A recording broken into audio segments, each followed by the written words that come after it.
Hey guys, so quick update. I've still been providing security for a COVID-19 hospital.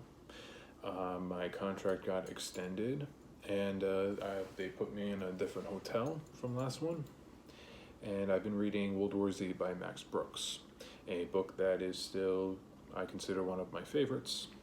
The story, being told through a series of different interviews with different characters, tells how a virus festers and grows within China and spreads past its borders across the world. Countries and governments, they don't really take it very seriously, don't really want you to believe it, and try to downplay as much as possible until it becomes a huge crisis, and then it becomes the world ending.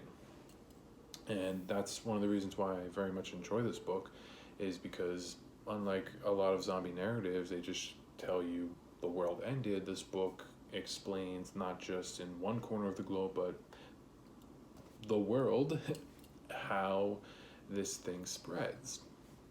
You have countries like China and Russia who try to cover it up from their people. Then you have America, not just socially, but politically, downplay it, don't take it very seriously, just kind of make it another part of life because, hey, it's election year and we don't want another recession, stuff like that.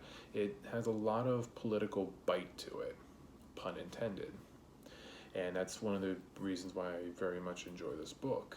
It's not perfect, though. A YouTuber that I listen to and I respect, she pointed out how the book relies very heavily on certain stereotypes and tropes.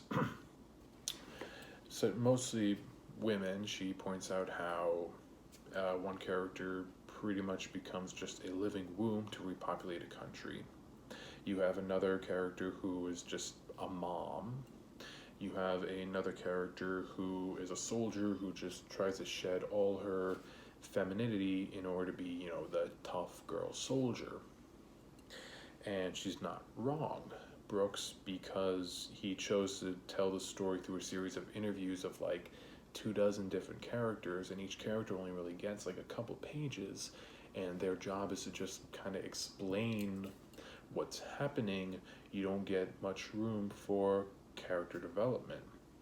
And it's not just with women too, there's also some racial stereotypes and tropes that are used in here. I think the two main Japanese characters is a blind warrior monk and a nerdy otaku character. But despite those hiccups, I still consider this book to be one of my favorites because of that political bite, but also because as someone who does enjoy zombie fiction, I'm very much tired of the power fantasy aspect of that genre. It permeates it almost like zombies themselves. It's everywhere. And I still come back to this. I still consider it a breath of fresh air despite it being over a decade old. But in the meantime, like the virus that is out there now, guys, wash your hands. Don't go out as much as possible. Wear a face mask if you do.